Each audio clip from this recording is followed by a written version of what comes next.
नमस्कार। श्रीमन नारायण। आज हम आपको आश्विन माह के शुक्ल पक्ष की पापानकुशा एकादशी व्रत की कथा सुनाते हैं, जो इस प्रकार है। युधिष्ठिर बोले, हे भगवान, आश्विन शुक्ल पक्ष की एकादशी का क्या नाम है, सो कृपा करके कहो। श्री कृष्ण बोले, हे राजेंद्र, इस एकादशी का महामात्य मैं तुमसे कहता हूँ, उसे सुनो। यह पापों को दूर करने वाली श्रेष्ठ एकादशी पापानकुशा नाम से प्रसिद्ध है।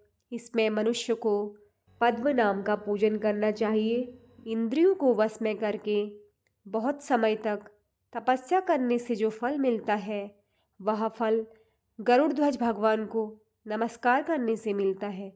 अज्ञान से बहुत पाप करने पर भी मनुष्य पाप नाशक भगवान को नमस्कार करके घोर नरक को नहीं जाते।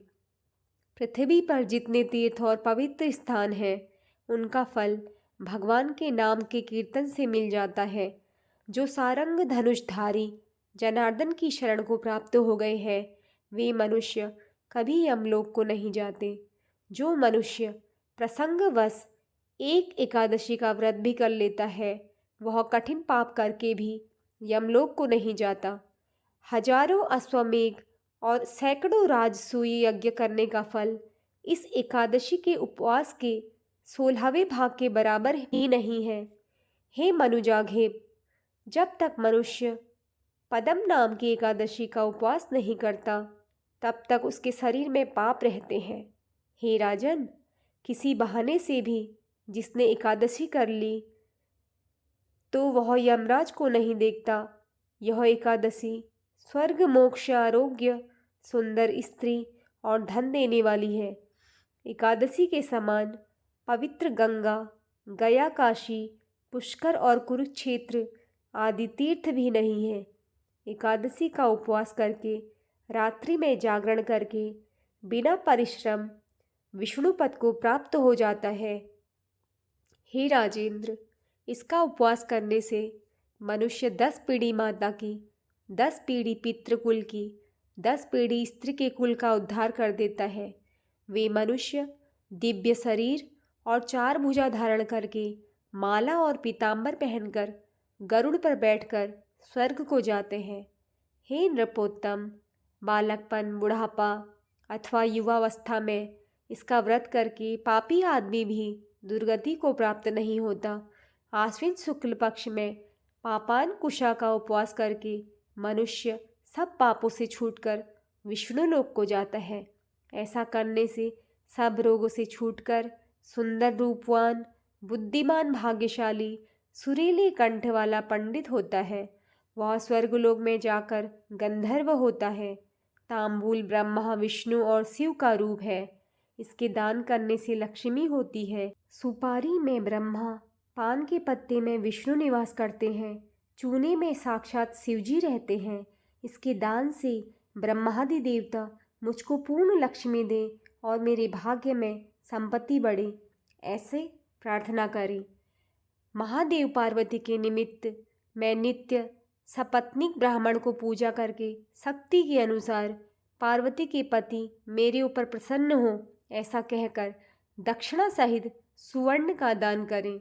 बुद्धिमान मनुष्य उद्यापन के लिए शिवजी की प्रतिमा स्वर्ण की बनवाए।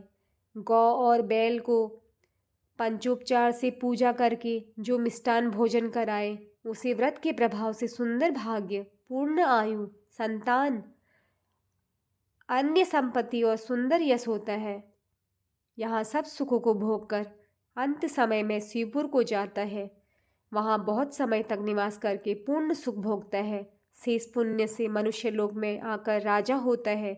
जो आलस्य रहित होकर चातुर्मास्य फल का दान करता है, उसके सब मनोरथ पूर्ण होते हैं और अक्षय संतान मिलती है।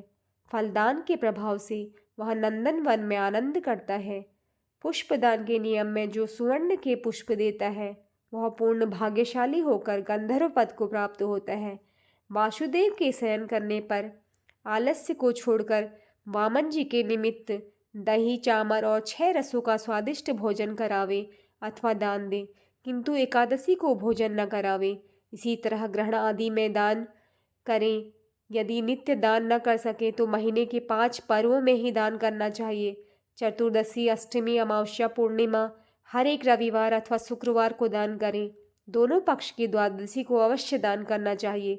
इस नियम की समाप्ति में शक्ति के अनुसार भूमि, ग अथवा वस्त्र, सुवर्ण और खड़ाऊ का दान देना चाहिए। छत्री, पदयात्रा और वस्त्र का दान सबसे श्रेष्ठ है। ब्राह्मण भोजन का, भूमि का और सब दान करे। पहले शिवजी के उपदेश से कुबेर, जनहू, गौतम और इंद्र ने भी इस व्रत को धारण किया है। इस व्रत के करने से अक्षय अन्न, पुत्र और धन की प्राप्ति होती है, पृष्ठ शरीर और पूर्ण आयु होती है और शत्रु का नाश होता है। भगवान का दृढ़ भक्त होकर बैकुंठ को जाता है। आरोग्य, अखंड सुख, रूप और धन मिलता है। उसकी स्त्री बंधना नहीं होती। यह व्रत अनंत फल देने वाला है। व्रत की समाप्ति में 2 गौदान करके और ब्राह्मण को भोजन करके सब पापों से शुद्ध होकर सनातन ब्रह्मा को प्राप्त होता है। जो मनुष्य 1 दिन का अंतर देकर उपवास करता है उसको ब्रह्मा सुवर्ण सैया, 8 दीपक और गौदान करना चाहिए। भगवान मेरे ऊपर प्रसन्न हो ऐसा कहकर 2 बैल भी देने चाहिए। जो मनुष्य शाक, मूल, फल से निर्वाह करता है वह व्रत की समाप्ति में गौदान करके बैकुंठ को प्राप्त होता है। जो दूध पीकर उपवास करे उसे दूध की गौ का दान करना चाहिए। वह सनातन ब्रह्मलोक को प्राप्त होता है। जो दोनों ऋतुओं में केले के पत्ते पर भोजन करता है वह 2 वस्त्र और कांसे का पात्र दे। हिंसक, शराबी, बालघाती, झूठा, स्त्रीघाती और व्यभिचारी इस व्रत के करने से पापों से छूट जाते हैं। व्रत की समाप्ति में कांसे का बासन और गौ विद्वान ब्राह्मण को देनी चाहिए। जो भूमि को लीपकर नारायण का स्मरण करता हुआ भोजन करता है उसे खेतों के लिए पृथ्वी का दान करना चाहिए। ऐसा करने से वह आरोग्य और पुत्रों से युक्त धर्मात्मा राजा होता है और अंत में विष्णु लोक को जाता है। जो बिना मांगे भोजन करने का नियम करता है उसे 1 बैल, स्वर्ण, चंदन और षड्रस भोजन का दान करना चाहिए। इससे परम गति प्राप्त होती है। जो भगवान के शयन करने पर नक्त व्रत करता है और ब्राह्मण को भोजन कराता है यह शिवलोक में सुख भोगता है। जो एक बार हल्का भोजन करने का नियम करके भगवान का पूजन करता है वह स्वर्ग को जाता है। नियम की समाप्ति में ब्राह्मण भोजन कराकर यथाशक्ति दक्षिणा देनी चाहिए। जो मनुष्य धरती पर सोता है उसको सामग्री समेत सैया देनी चाहिए।